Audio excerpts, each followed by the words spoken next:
Go ahead, Judy. I'm sorry. I just wanted to make sure it gets captured. Thank you. Sorry about that. Oh, no, it's perfect.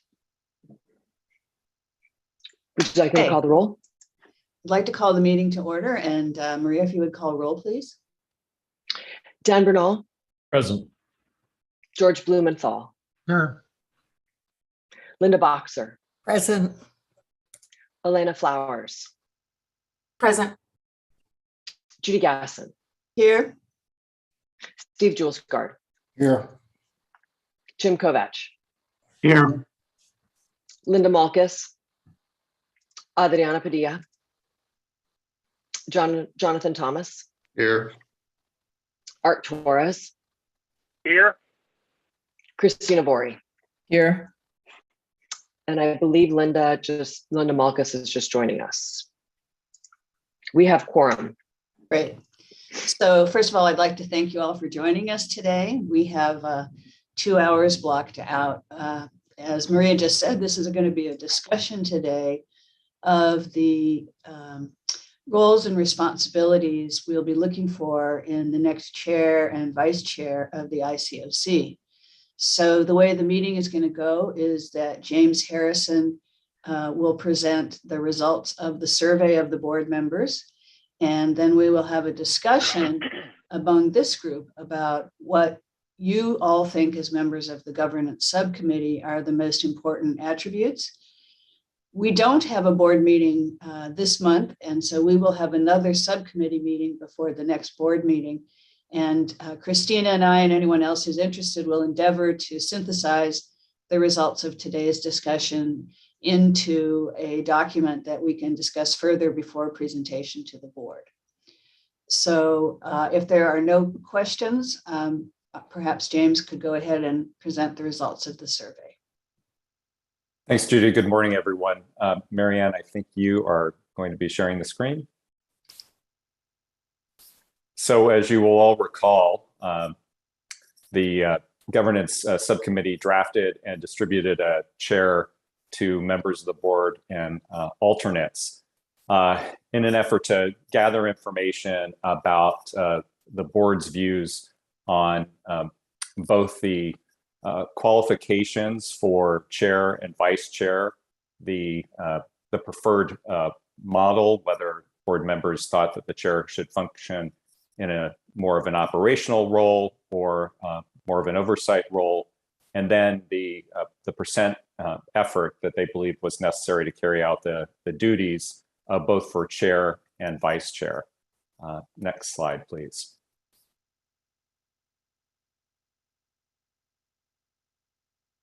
Next slide, Marianne, please.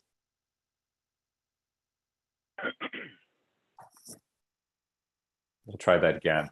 While Marianne is getting the slides up, I thought it might be helpful just to remind members of what the criteria are set forth in statute for the chair and vice chair. So for chair, there are 4 mandatory criteria.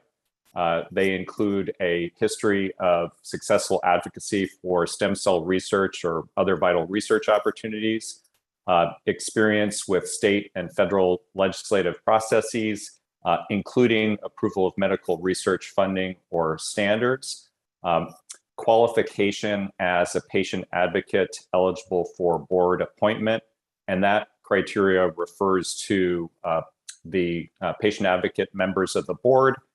So the chair would have to qualify for appointment in one of those categories. So they include a California representative of a regional, state, or national disease advocacy group for spinal cord injury, Alzheimer's, type 2 diabetes, multiple sclerosis, ALS, type 1 diabetes, heart disease, cancer, Parkinson's disease, mental health, and HIV/AIDS.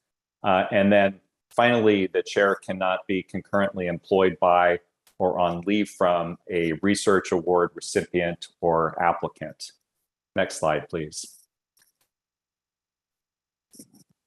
There are also additional criteria for consideration for chair set forth in statute. These are not mandatory, but are considered some significance. They include government agency experience, experience in establishing government standards and procedures, legal experience with a review of governmental authority for the exercise of governmental powers, and direct knowledge and experience in bond finance.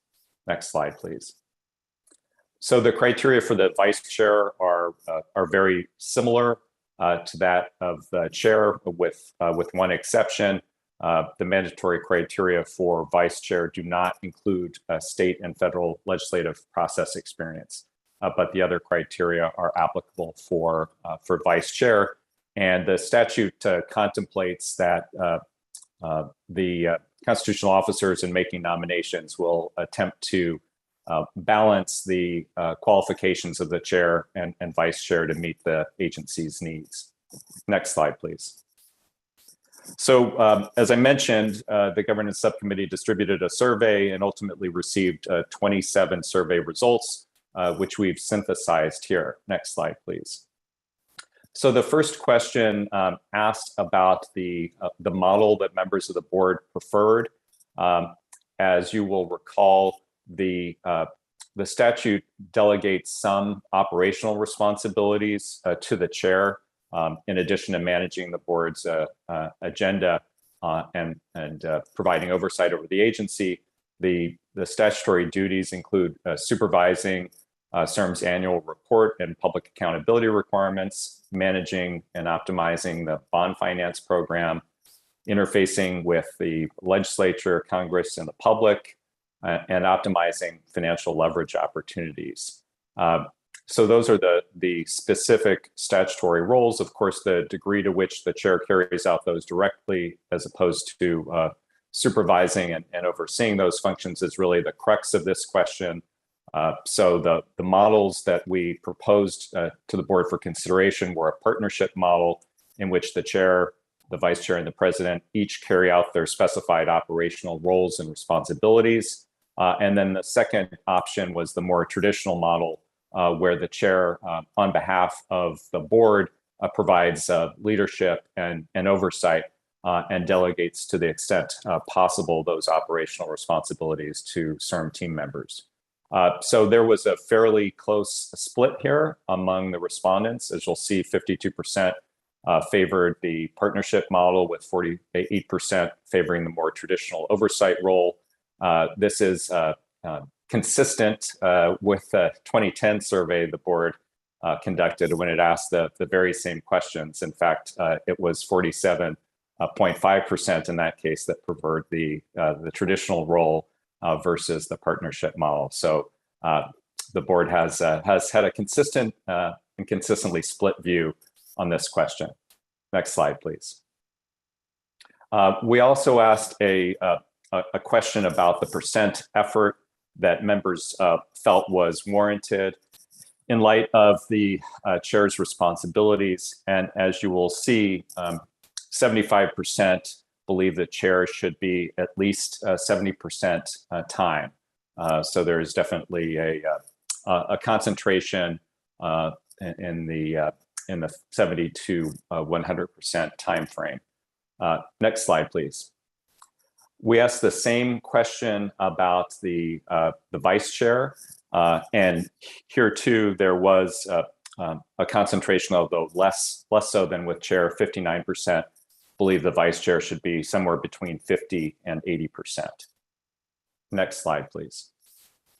So we also asked about the desirable attributes for a new chair, and asked members to select the attributes that they felt were most important. And as you'll see, integrity, passion and enthusiasm, leadership, effective communication, collaboration, and respect for leadership and staff led the pack here. In 2010, the top qualification was collaboration and inclusiveness, just for comparison purposes. Next slide, please. We asked the same question with respect to the vice chair, and here the results were similar: integrity, passion, enthusiasm for mission, effective communicator, collaborative and inclusive, respect for leadership and staff, and then a strong and effective advocate, in addition to state governmental experience, were among the top criteria that members identified for vice chair. And that concludes the summary of the survey. I'd be happy to answer any questions you have.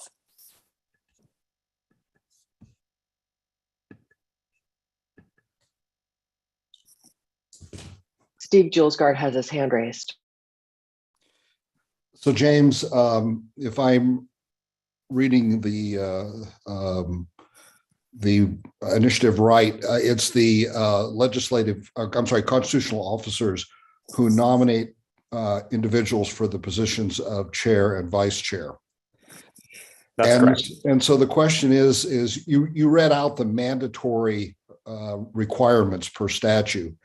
But the question is if a constitutional officer effectively ignores some or all of those qualifications and nominates somebody who may not meets them, what happens in that regard, in that event? Well, so first, the constitutional officers are responsible for vetting the candidates they nominate and determining that they meet those criteria. And some deference is, of course, accorded to the constitutional officers in carrying out that function, and it's assumed to be regularly carried out and performed. If a constitutional officer were to nominate a candidate who failed to satisfy, who objectively failed to satisfy one of those mandatory requirements, then the board could decline to elect that person. The board could decide to send the nomination back and request a new nominee. Or if the board moved forward to elect such an individual, there could conceivably be a challenge to the person's qualifications for the office. Great. Okay. Thank you.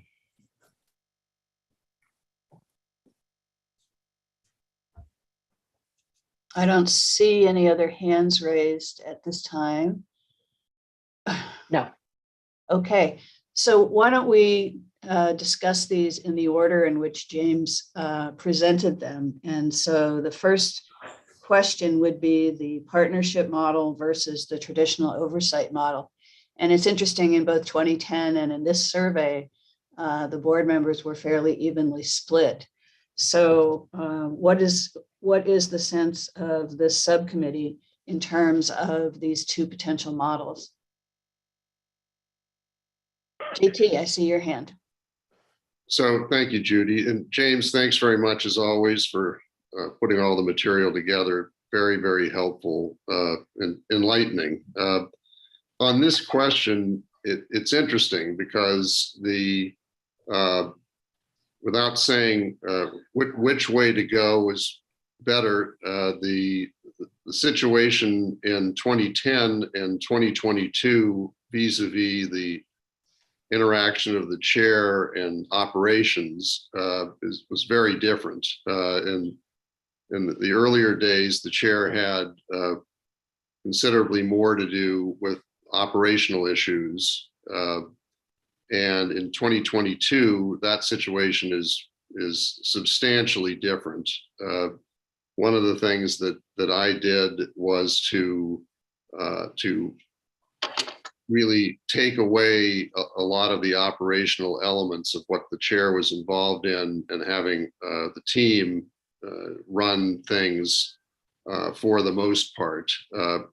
Having said that, there were a number of things I was still involved in that had to do with some of the mandatory criteria, such as overseeing all the bond financing and any financing related items, that sort of thing. But by and large, as of 2022, it is a partnership model, but much more of a situation where the team is really running the operational show. Having said that, it's interesting that the survey results were pretty much the same, which I'm not quite sure how that was the case. But in any event, were we to go to the second option, which is the sort of classic oversight situation where chair sort of comes in and out of the picture as needed on a meeting by meeting basis over time. It's a lot less of an involved position than it is now. So I merely lay that out to the subcommittee because I wanted everybody to understand that the first option is sort of a continuation of the status quo, which is how it exists today under my approach. Going to the other option would be a significant departure from that and a notably less involved chair than you have today. So just wanted to make that clear to everybody. Thank you, JT.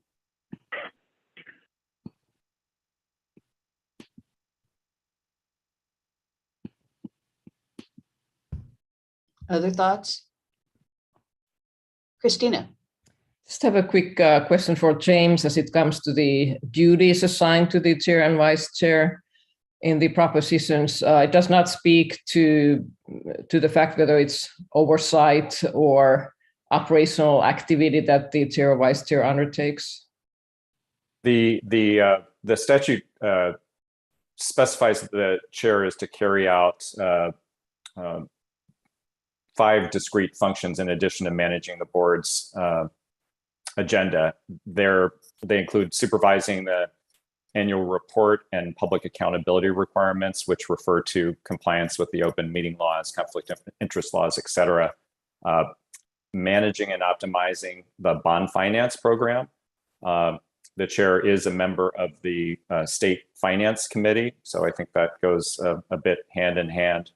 Interfacing with California legislature, Congress, and the public, optimizing financial leverage opportunities, and leading negotiations for intellectual property agreements. Of course, CIRM has established regulations which obviate the need, by and large, to negotiate individual intellectual property agreements, but that is one of the functions assigned by statute to the chair. And then in addition to that, the chair is designated to serve on the 4 working groups: grants working group, standards, facilities, and the affordability and accessibility working group, in addition to the State Finance Committee, which I mentioned. Thank you.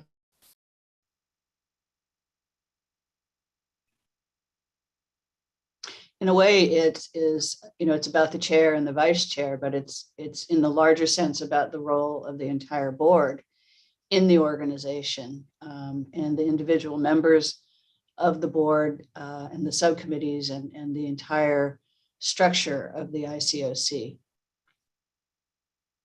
Other thoughts from members of the subcommittee? Maybe it's just another quick question then to maybe Maria or somebody on the staff who keeps a tab of the various meetings. How many meetings alone annually is the chair and vice chair attending? If one attempts to gauge a little bit the time commitment starting from there. So they are members of all of the subcommittees. So depending on an active year. So for example, this year we have about 70 meetings overall between ICOC meetings, subcommittee meetings, and then they are members. The chair is a member of every working group. The vice chair can be, depending on their role. So with those added, it's quite a bit of meetings. I'd say depending on how active it is. If they're on the GWG, you think about the GWG meetings, we have at least 22 of those this year. We're gonna have, anywhere from 30 to 45 ICOC meetings, board meetings, subcommittee meetings, pre-meetings for those meetings, things like that. So that is a substantial time commitment. Certainly sounds like it. Art? Madam Chair? Art? Oh, yes. Can you hear me? Yes. Oh, good, good. I think JT outlined the issues pretty well.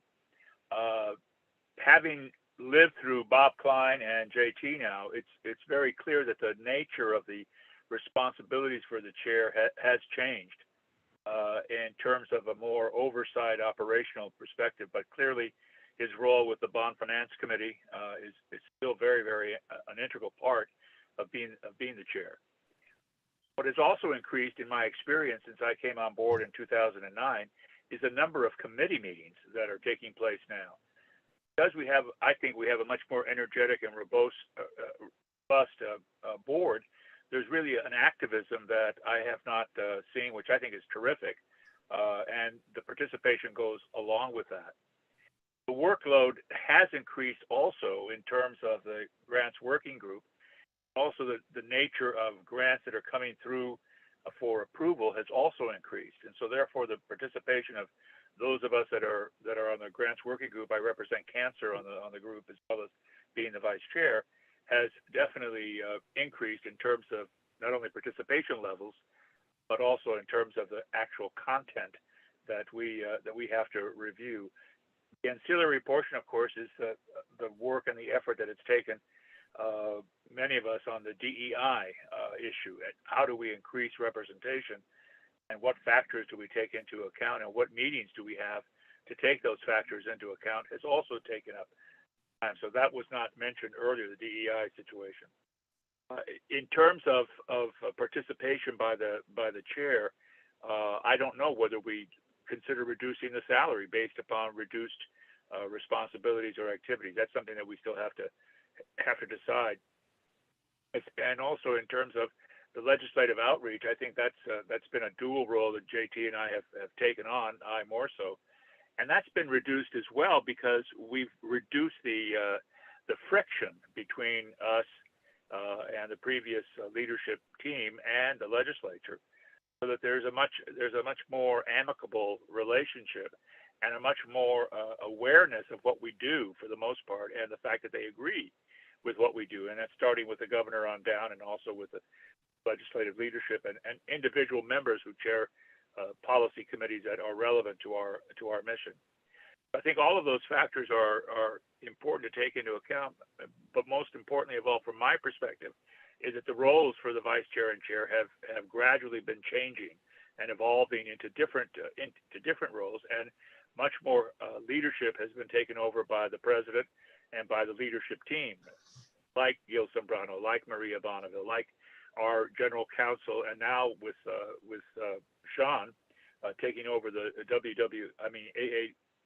AAWG responsibilities in terms of outreach. That's going to take significant amount of time. If the vice chair continues as chair of, and that's obviously up to the new chairman, continues as chair of the WG group, that's going to add another responsibility which we haven't yet begun to assess just how intense that responsibility will be. I'm starting to see that now as we're getting into the areas of centers of excellence, in terms of alpha clinics, in terms of other factors. And the most important one, of course, is accessibility and affordability issues, which are barely starting to scratch the surface of now. So I think it's something we need to take into consideration. I think those are excellent points. I think that the affordability and accessibility issue that we're only really just beginning to address is a very important one. And I think it will represent a significant commitment of time for the person who's chairing that committee. Other thoughts from members of the committee? George. So I'm not sure I have any deep thoughts here, but I just want to make a couple of points. One is I believe it is the case, and others who've been on the board longer than I can correct, or Art could correct me, but I believe actually that Art took over the some of the government relations functions that the board had actually had before through a government relations officer. So in fact, the chair and vice chair have taken on some additional responsibilities historically that had been a part of the team. So I think we need to take that into account as we evaluate these positions. The other thing that just strikes me in listening to all of this is I'm impressed with how well things have been working. I think it's worked extremely well under JT and Art. And so for me to really be supportive of a change, I'd need to see evidence for why we need to change. And I guess what I'm really saying is if it ain't broke, why are we going to fix it? And so to some extent, we really need to decide, is something broken? Is there something that we need to adjust? Thank you, George. Steve? So in order, I think, for candidates to be brought forward, what we're going to need to do is provide as essentially a job description, right? I mean, we've been talking a little bit about this. Is, for example, the vice chair going to be head of the AAWG, or somebody else going to be, and how does that ebb and flow over time, things of that sort. So I guess James is still on the line, but how do we go about providing for somebody who might be interested in basically having their name in the hat and approaching a constitutional officer in that regard? How do we go about providing a list of what the roles and responsibilities are going to be for each of these positions? I think ultimately that's the goal of Judy and Christina in leading this discussion. First at a high level to determine whether or not you prefer the partnership model or the more traditional oversight model, and if it is the partnership model, what sorts of tasks you would like the chair and vice chair to participate in at a more operational level. So to George's point, is government relations one of the functions that you want the chair and vice chair to be responsible for? Right. And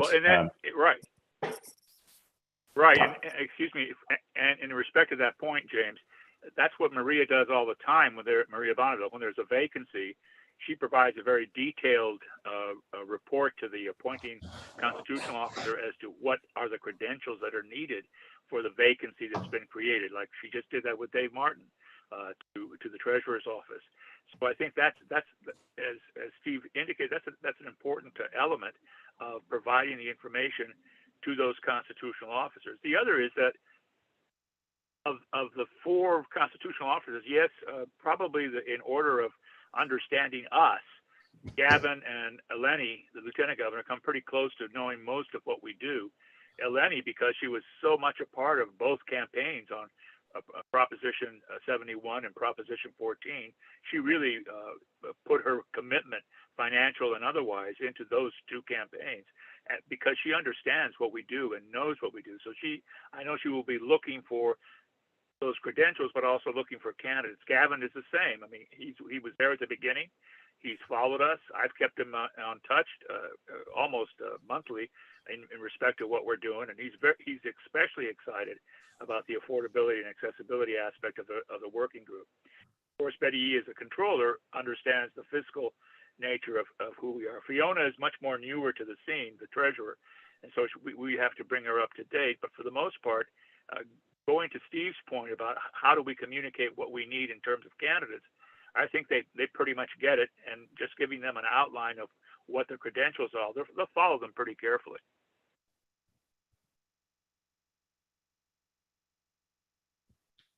Thank you, Art. Steve, does that answer your question? Yes. So I mean, what I understand, Judy, is that you and Christine are going to take the first crack at putting this together somehow, trying to ascertain the thoughts of the various people here, and then we'll go from there. That's correct. Okay.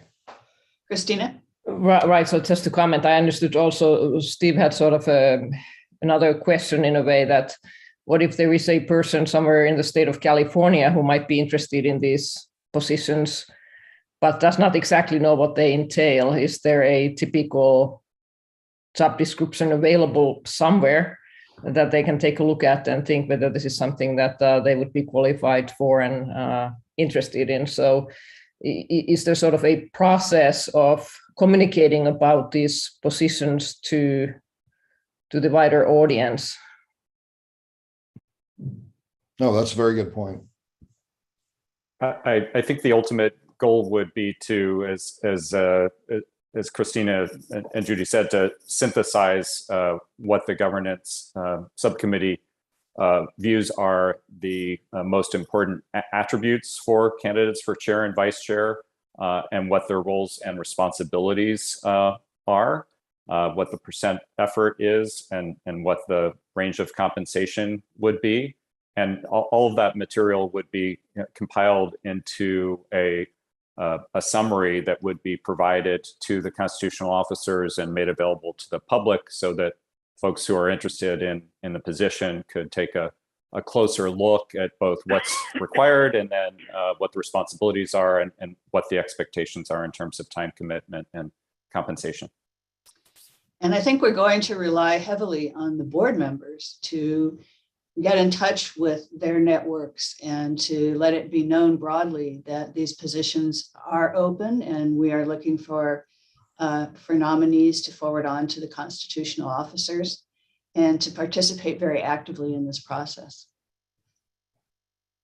Judy, if I might, one of the challenges here is that in defining what the roles and responsibilities are, is that to a certain extent, that's colored by the strengths and or weaknesses that Art and I have brought to our positions and the things that we have focused on the most. So Art, of course, has spearheaded all of the government relations work through his vast network over the years, and done a wonderful job on behalf of the board. That's not something necessarily that you're going to be able to duplicate with a subsequent person who might take that vice chair position, for example, or on the financing stuff with the understanding of bond financing and leverage financing techniques and all that sort of thing. That happened to be something that I brought to the board, et cetera. And so we have our own strengths that have defined what our roles have been over the years. And I think that the challenge of the subcommittee and the board is going to be to come up with a list of criteria that isn't necessarily reflective of what our strengths were, but of strengths that we think that the positions inherently should have going forward, because you're unlikely to find two different people to take those roles that have the same strengths and weaknesses that Art and I have had. So that's I think where you get into that later list of criteria and that are important for the position. I think that's something we're going to have to look at very closely. Thank you, JT. Linda?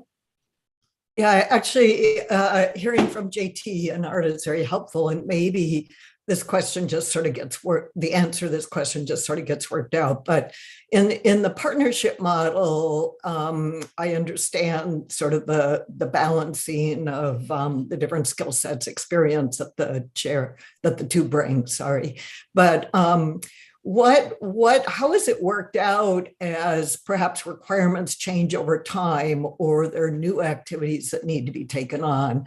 I would imagine in the partnership, that's a discussion with new plans to divide up these responsibilities.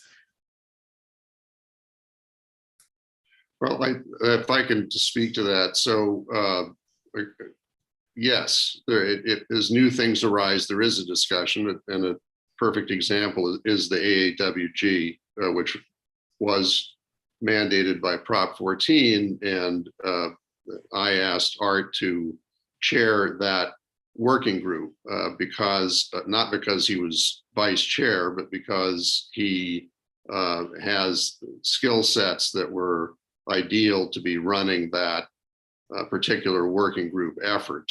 And so as things come up, and there are things that are mandated by Prop 14, such as that, we do sort of analyze in real time who the best people are.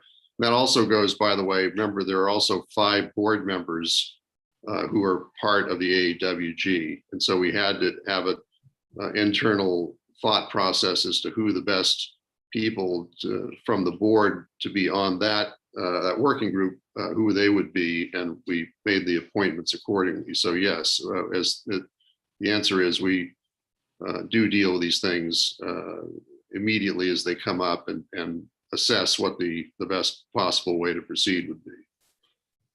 But I think Linda raises a really important point, which is that, the focus here is on going forward. It's on the future. We have responsibility for $5.5 billion in funding for stem cell and regenerative medicine research. We can't necessarily know at this moment in time what kinds of future responsibilities would come to the chair and the vice chair and the members of the board. So it's useful to keep that in mind. But in terms of the job description, what we're going to try to do is have something for you to react to at the next meeting, which we believe will represent the views of people that have spoken up today.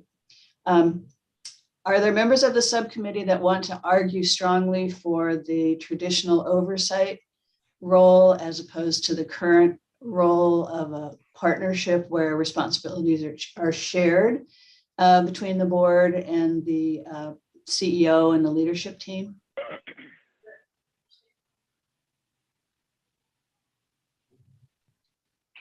Okay, I don't see that anybody wants to make that argument.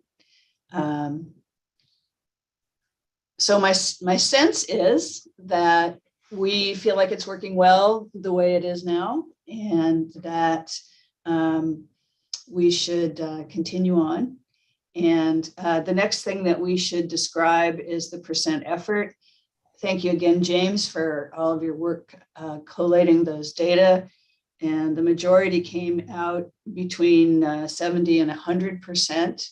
I think, JT, are you at 80 right now? Yes. And Art, you're at 100 right now because of your new responsibilities, correct? Right, which the board amended recently. Right. So given all of the meetings that Maria Bonneville just told us about, and the additional responsibilities and public appearances and outreach and all of the things that the chair needs to do, it certainly seems reasonable to me that it would be between 70 and 100, and JT is currently at 80. So anybody have thoughts they would like to share about the percent effort?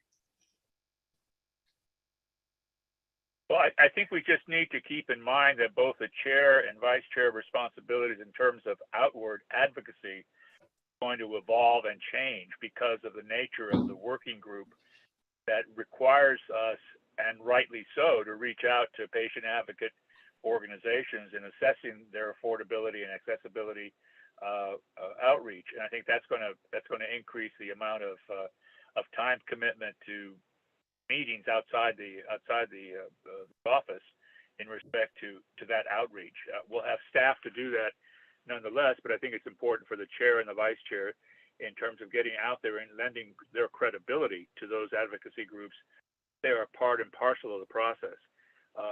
When James and I and Bob Klein wrote the affordability and accessibility language, it came from me in terms of one legacy, the Organ Transplant Foundation, where we had really have been working that model for about 20 years now, where we reach out to foundations, fund them, and they provide the outreach to patients and help pay for expenses for patients that get organ transplants.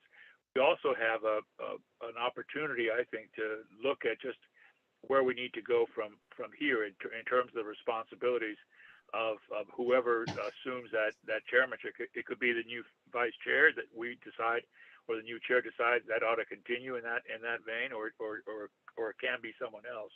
But at the end of the day, I think the 80% model has worked pretty well in terms of accountability and in terms of time commitment.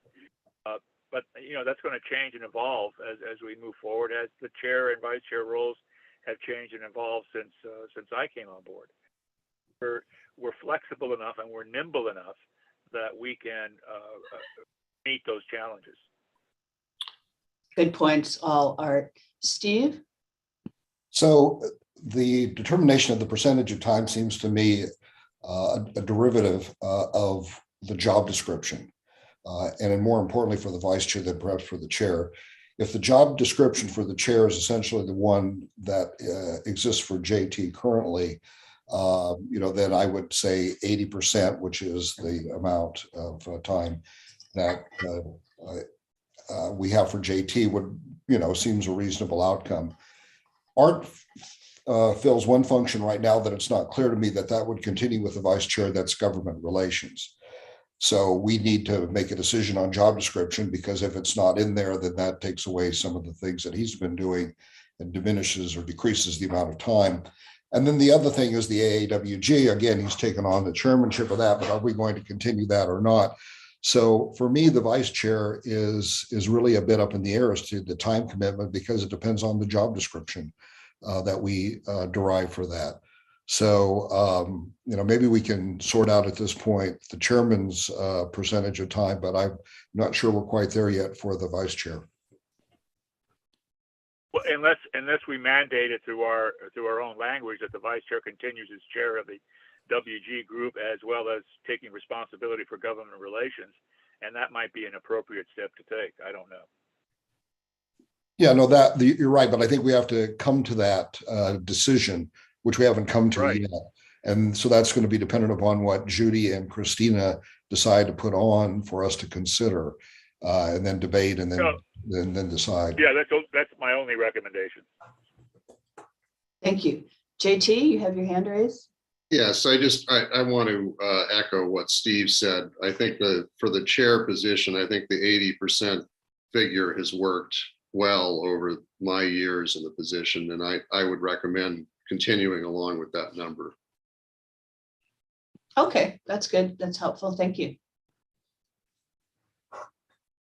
For me, I sort of consider the chair and the vice chair as a package.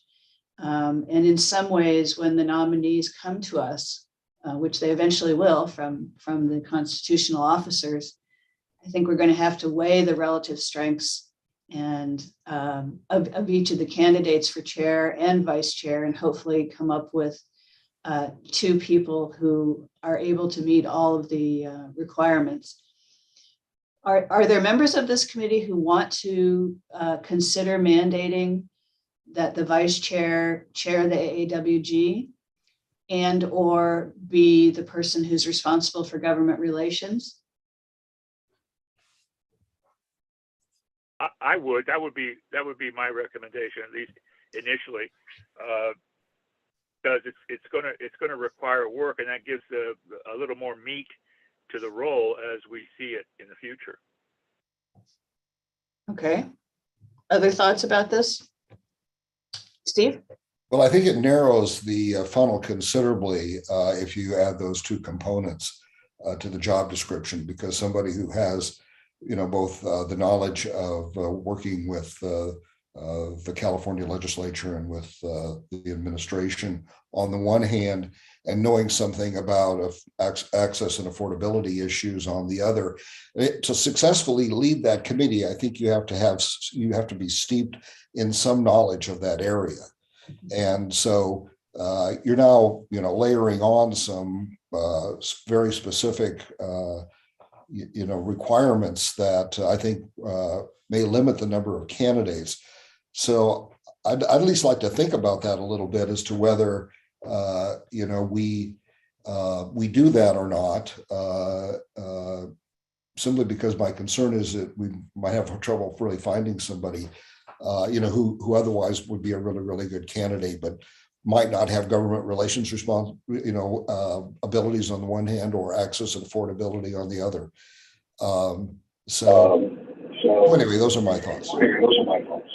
Those two attributes don't necessarily go hand in hand, meaning there may not be another Art Torres out there. Yes, no, that's my point exactly. Art, I'm sorry, were you going to say something? No, okay. He's on mute, so I'm not sure. Okay, Linda. He knows.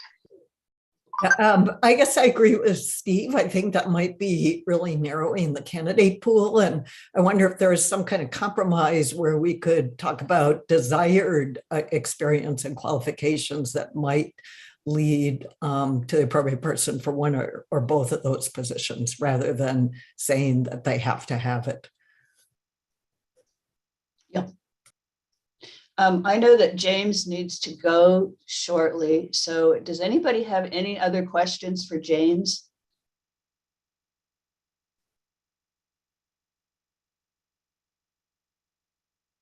Well, I think, James, you did such a fine job of not only summarizing the responses from this year, but taking us back in time to 2010, where we had very similar results.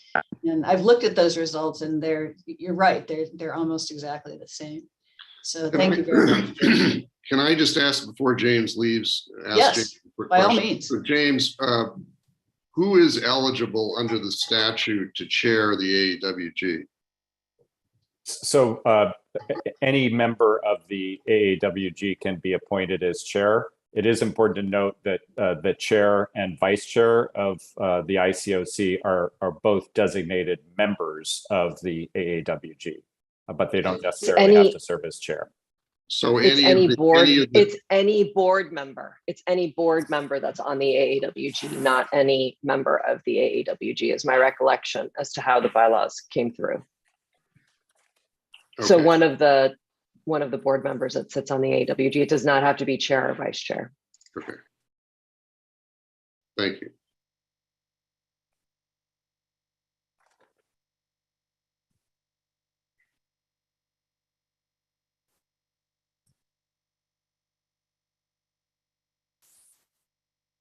So it would be any of the 5 board members that sit on the committee, Or the chair or vice chair. two of which are the chair and the vice chair.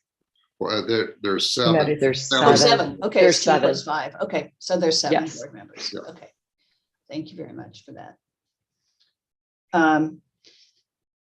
Moving along to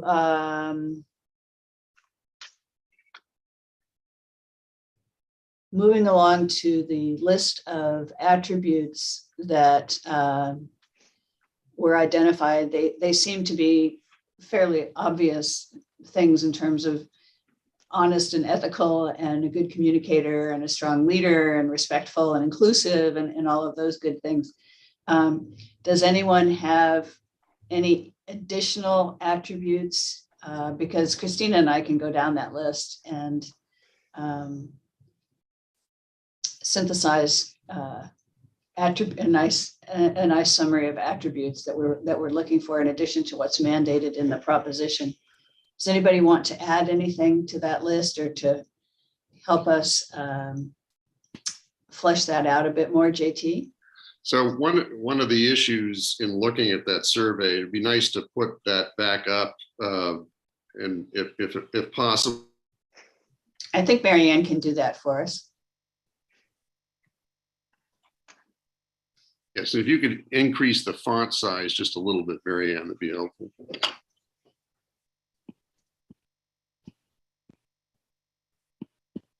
Thank you. So one of the issues that's sort of striking is the role in the mandatory criterion list of patient advocate is very clear, and yet as you look at that on this particular list, that's way down the list at a 7% number. So we need to sort of figure out how to reconcile that survey result with the criteria itself in that regard.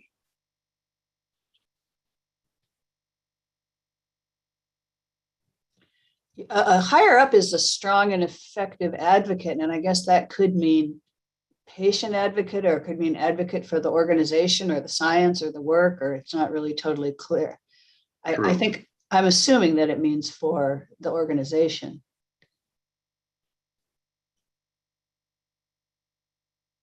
That would be my reading. I think if it were aiming towards patient advocacy, it would be a little bit more specific. Right, and that is in the list of the list that was in the proposition that James explained in the earlier slides. Okay. So maybe before James leaves, we can ask him the question as to when the nominee in principle would need to qualify for a patient advocate seat on the ICOC. Is there some sort of expectation of a formal demonstration of past history of being a patient advocate, or how do you expect that to be essentially reconciled?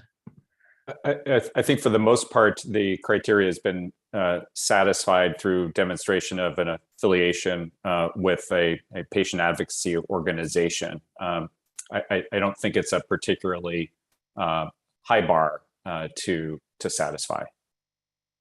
Great.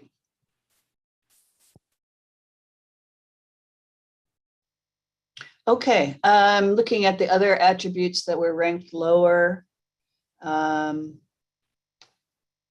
So on this survey, government service experience was ranked low, but we know that that's part of the mandatory qualifications. Biomedical research, therapeutic, emotional intelligence, running large meetings, financing. We were only able to choose 7 or 8, so not everybody could pick all of the attributes that they liked. Does anybody want to elevate any of these other attributes to higher on the list?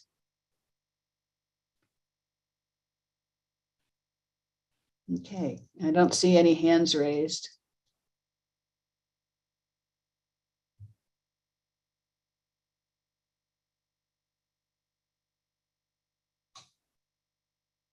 Well, in that case, we will use our good judgment, Christina, to put something together for consideration at the next meeting.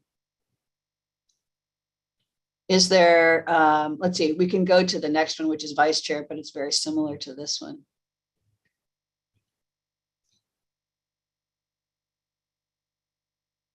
Oh, this one, you can see the government experience is much higher.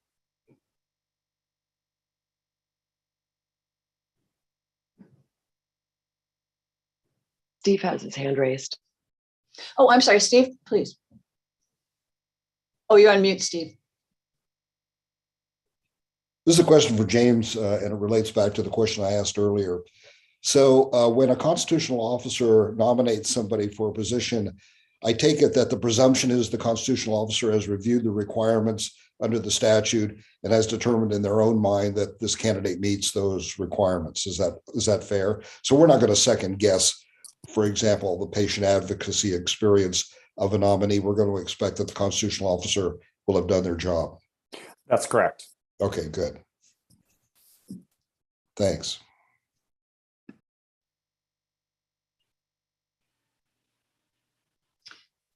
Are there any other members of the committee who want to raise additional issues or go back to anything that we've already discussed, or raise new issues by any chance?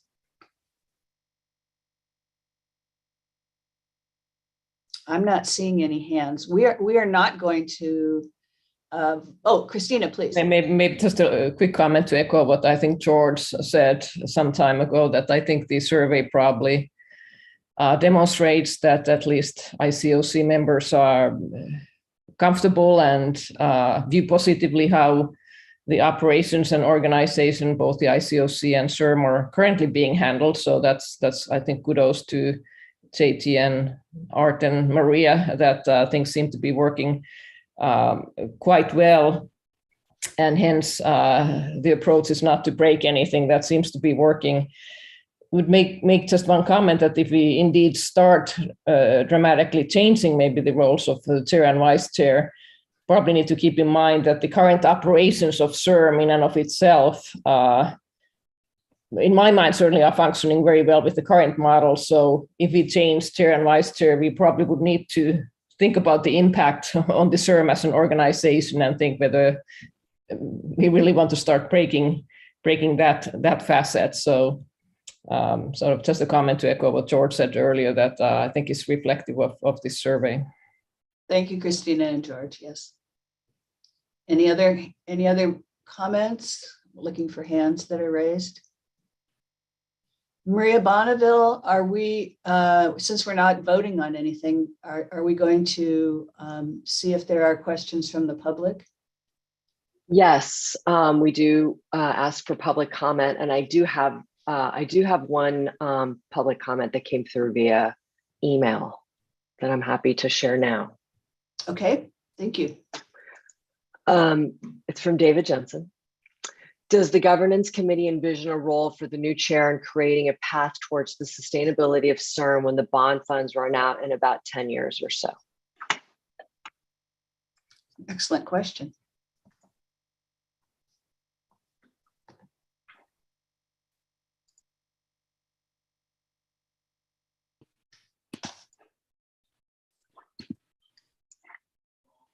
JT? Yes, I would say you should put that in there. I also will caution that we thought the funds would take 10 years to put out last time. It took a lot longer than that. So we have to be prepared for the fact that it could end up being 10, it could end up being 15. You're just not going to know until you get well into, with $5.5 billion is a lot of money to deploy out there. So there's no, I don't think we should assume any set time frame. It's going to be experiential and judge it at the time. But yes, in answer to his question, yes, I would recommend that.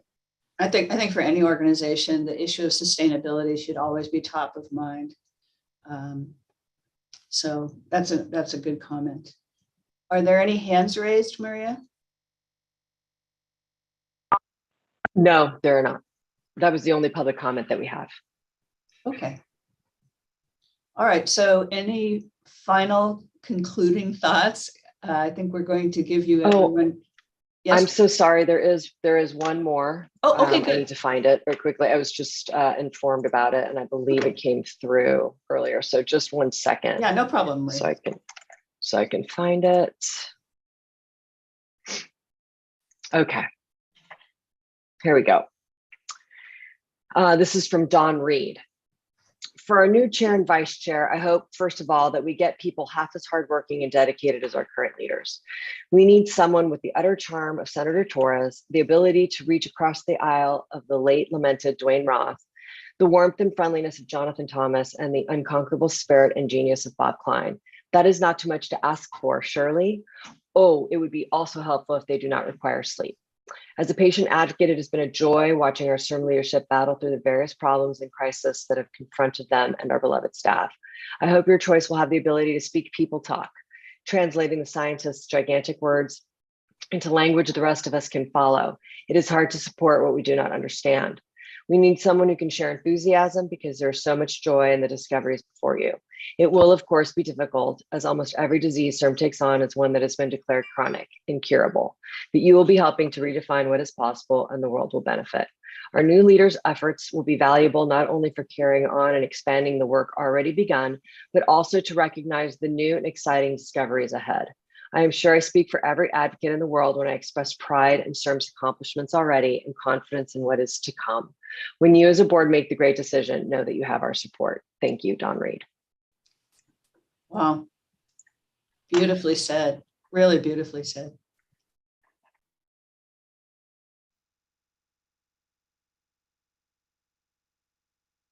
Okay, if there And are those are the only public comments. No more. Thank you. Thank you, Maria. Okay, if there are no other concluding thoughts or comments from the members of the subcommittee, I will thank you all for participating today, and stay tuned as we continue on with this journey for the new chair and vice chair. And Thank you, Judy. Thank you, everyone.